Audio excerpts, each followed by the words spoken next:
You know how when you buy something from Wish, not a sponsor, it arrives and looks like a cheap knockoff of a real thing? Well, that's Ritchie, the Wish version of Ash. To see if he deserves such condemnation, I made a Ritchie Red Rom Hack with a pretty awesome new feature. And I might as well try it as a hardcore Nuzlocke too. Ritchie may not be from Pallet Town, but that's where this game starts.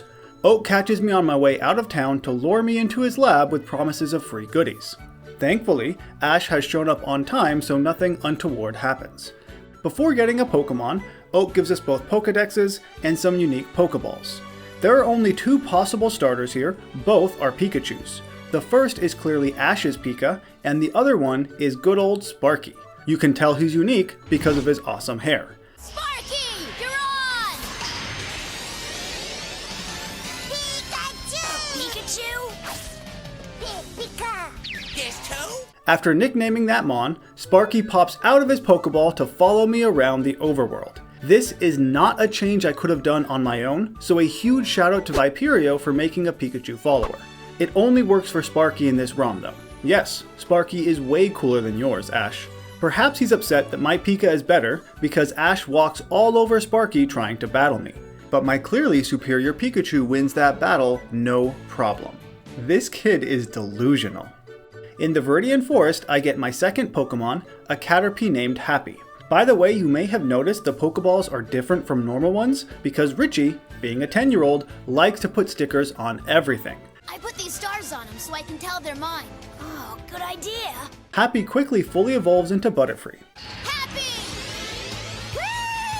That's a nice Butterfree! At which point, I take Happy to Route 1 to destroy countless Pidgeys and Rattats. He needs plenty of speed EVs to ensure he outspeeds a certain rock snake.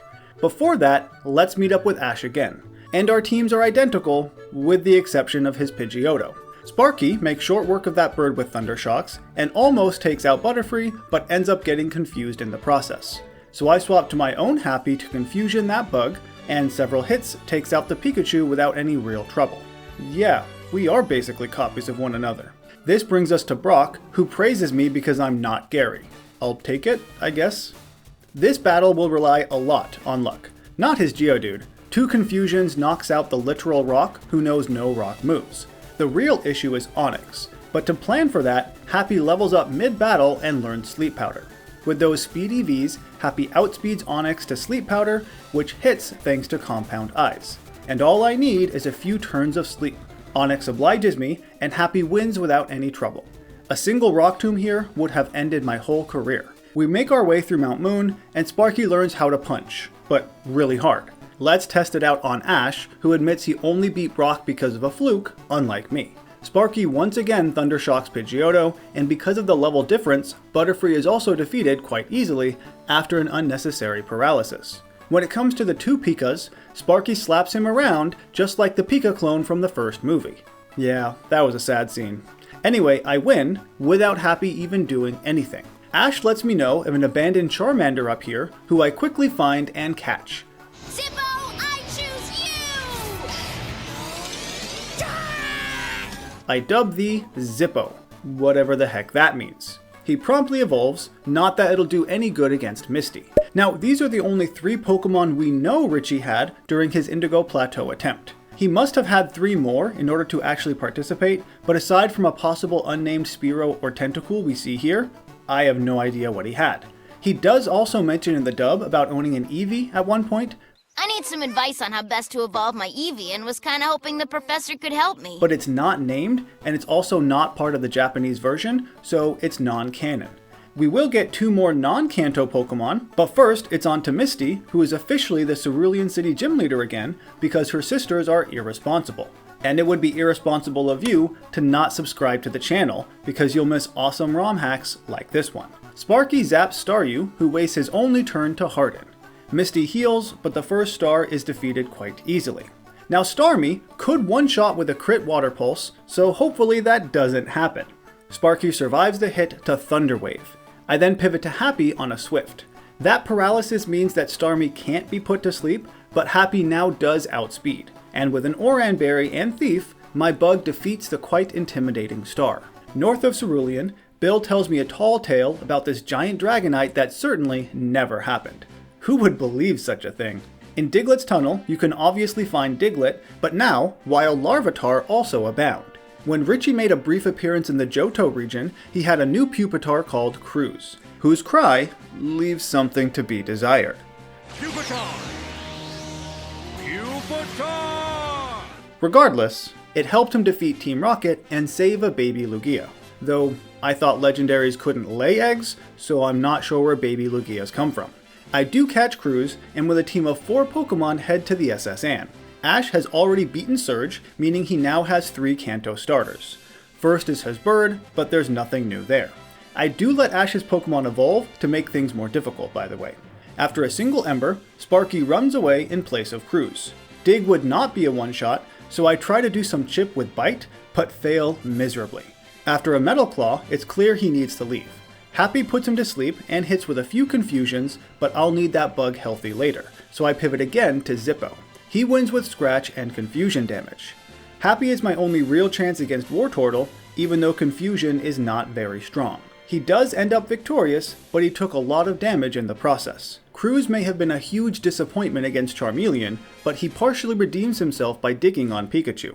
Happy comes back out to Sleep Powder Confusion Ivysaur, and finally Zippo returns to Ember his Butterfree. He does get paralyzed, but looking at the state of the rest of my team, swapping is clearly not an option, and I don't end up needing to do it anyway. Wow, that was a rough fight, and things will only get worse from here. Surge shouldn't be too hard, after all Cruz is a ground type. To avoid him getting Sonic Boomed by Voltorb, I start with Zippo to Ember that orb. It takes some time thanks to healing, but Voltorb never stood a chance. I then pivot to Sparky to go mano a mano against Surge's cheap knockoff Chew. Even after getting paralyzed, something that wouldn't fly in future generations, Sparky wins with a punch right to that Pika's bald head. Now it's time for Cruz. He first needs to hit a single Screech, made more difficult because Raichu loves to double team. But after it connects, the very first dig hits, and I win, wasting a Cherry Berry at the very end. Those things are hard to come by, Cruz. The battle was already over. After getting through Rock Tunnel, we get our final Pokemon of the run, Rose the Tailo. This girl was shown in one of the Pokemon Chronicles episodes as it helped search for Professor Oak, who was Oaknapped. You know something? I think Ash has a Tailo too! Ash and I tend to catch a lot of the same kind of Pokemon. That's what I've been saying, Tracy. Now, I'm normally a big Swellow fan, but since Rose was never shown to evolve in the show, and its best move cannot be found till the Sevi Isles, I'm stuck with a facadeless Tailo. In my Viridian Forest only run, it's a pretty good video, you should check it out, a ton of you asked why my Butterfree didn't know Dream Eater. I chose not to give it to him then, opting for Psychic instead, but since it was apparently such a big issue with you, here you go. I hope you're happy now. In Celadon, I purchase a Light Ball. Sparky clearly doesn't want to evolve, but this should help him not suck too much. He also learns Thunderbolt, which certainly helps. Because of a code error though, the Light Ball didn't actually double his special attack for a while, but Sparky didn't need that for the bird anyway. Happy's newly obtained move is pointless against a Vital Spirit Monkey. I should have given him Psychic instead of Confusion, but I didn't for some reason. Happy still makes it out alive. Expecting an Ember, I swap to Zippo to cut down his kin. Thanks to an inefficient Light Ball, Wartortle survives this Thunderbolt and almost knocks out Sparky. Yikes. Happy easily tanks whatever Sore can dish out, and now gets to use his new Dream Eater move. Cruz then digs Pikachu in one shot. That was still better than last time, even though Sparky left something to be desired. And I didn't even use my newest bird. This brings us to Erica, who thinks very highly of Ash for some reason. I'll show you what I can do, lady. Or, more accurately, what Happy can. A Sleep Powder Dream Eater combo knocks out Victory Bell. Tangela is instead gusted to death, healing that sleep with a full heal.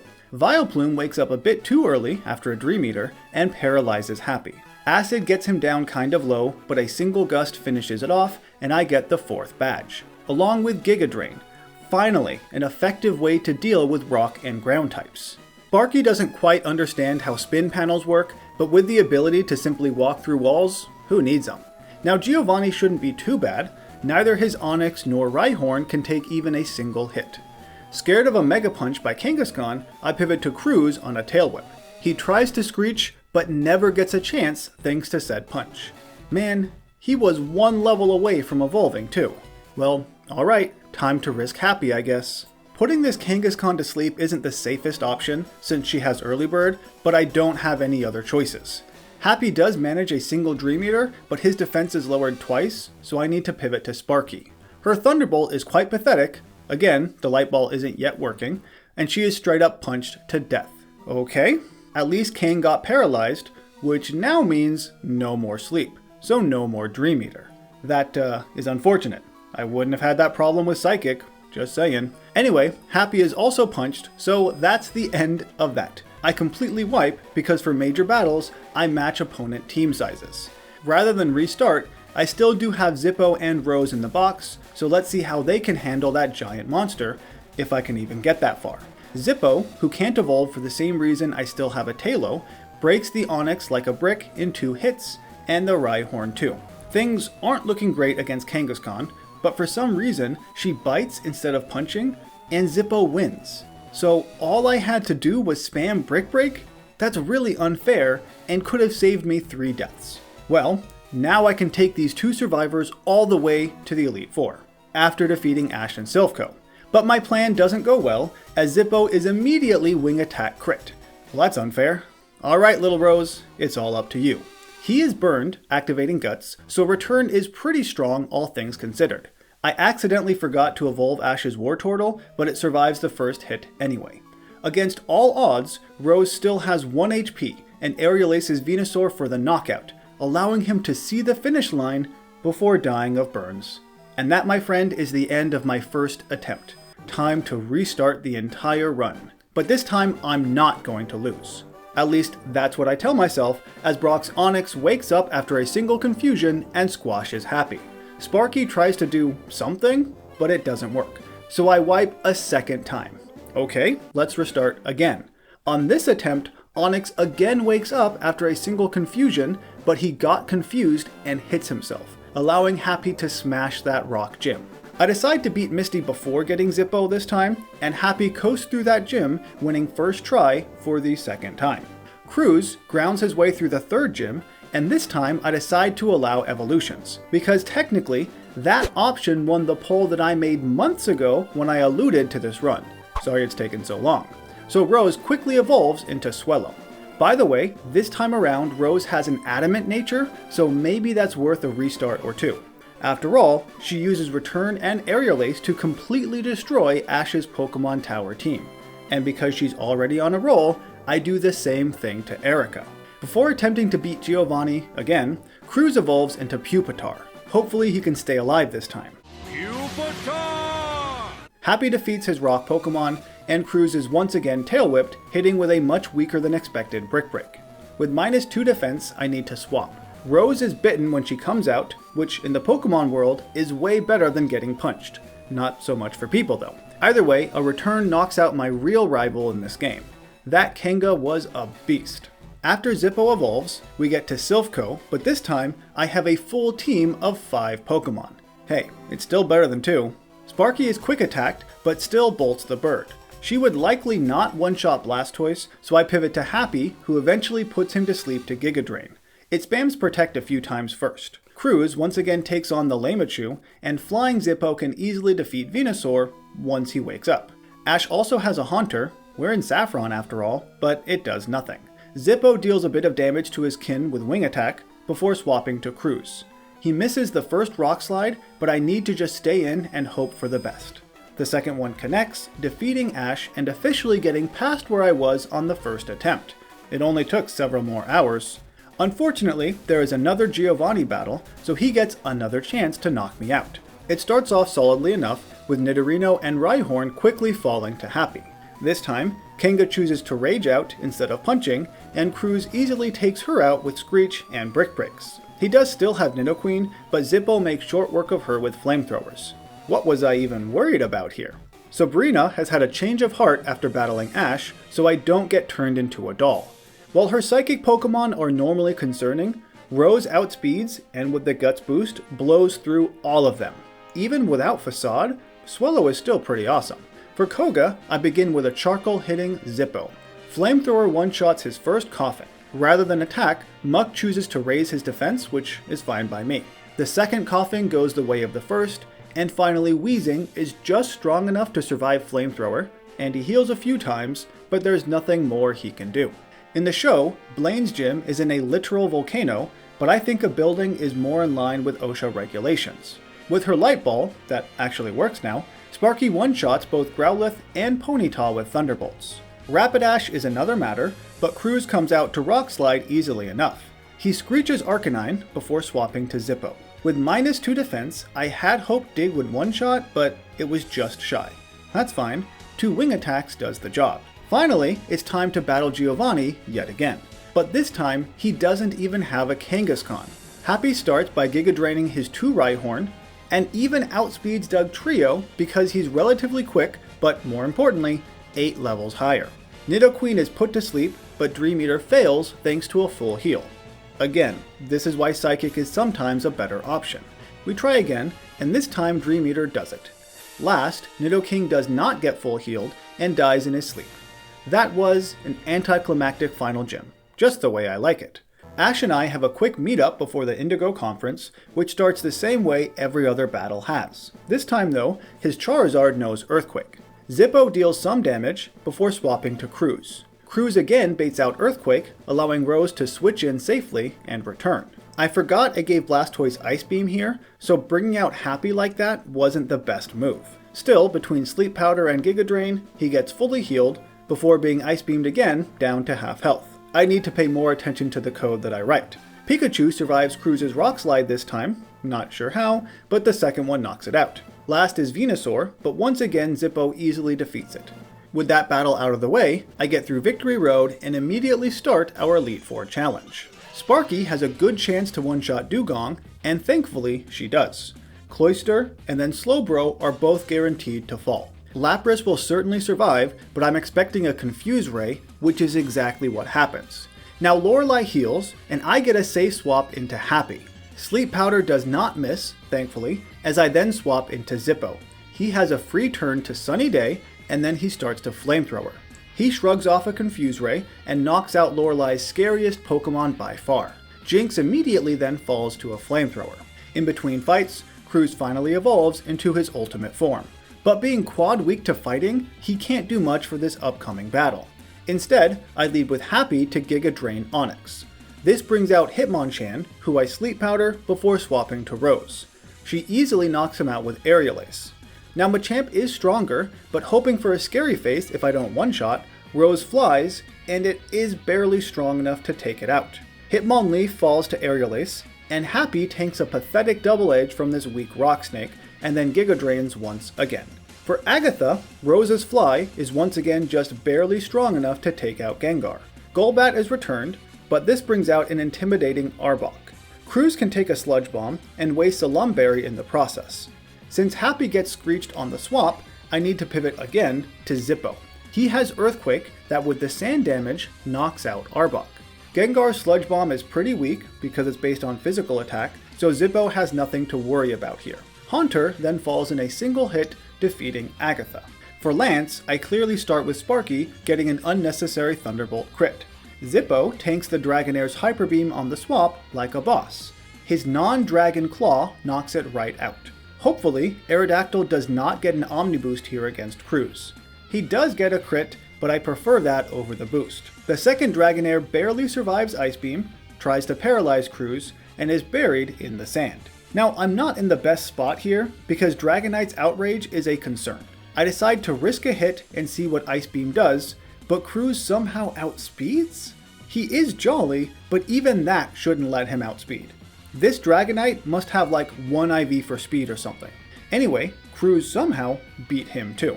When Ash and Ritchie battle in the Indigo Conference, Ash is late, as per usual, and almost forfeits. But he makes it in time for the 3v3. Because your opponent has failed to appear for the match, I hereby declare the winner of this match No, to be... not yet. I don't want to win the match that way. Please wait just a little longer. I know Ash will be here any minute. Sorry I'm late. You made it. To make things a bit more interesting, I've changed some of Ash's team. For example, he now starts with Kingler, who still falls to a Thunderbolt just like that bird would have. Expecting an Earthquake from Charizard, I pivot to Zippo, who gets Fire Blasted. Okay. Cruz takes the hit, and an Earthquake too, allowing him to Rock Slide.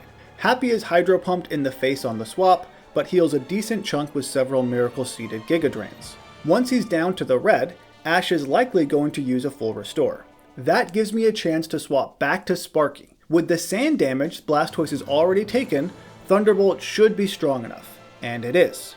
I then pivot to Cruise against Muck, who is promptly poisoned. Dang it, that's not what I wanted to happen. I hate to do this, but I will likely need to make a sacrifice. Cruise just finally fully evolved, so bye-bye Butterfree. You've been a vital member of this team for a long time. His death lets Rose finish off Muck with Return, and Pikachu as well. Finally, Venusaur is Aerial Aced, making me the victor. In the show, Ritchie only won this battle because Ash foolishly sent out his disobedient Charizard, who chose to not squash Sparky like a bug. It looks like Charizard is taking a nap! Charizard, you can't just quit in the middle of my most important match ever! But it doesn't really matter why he won. Ritchie did, allowing him to move on to the next round, where he promptly lost. Sparky! Pikachu is unable to battle. The match is over. Assunta is the winner. Still better than Ash though. Anyway, that's the end of the run and this ROM hack. If you'd like to try it yourself and walk around with Sparky behind you, there's a Google Drive link in the description for you. As always, thanks for watching, and I'll see you in the next region.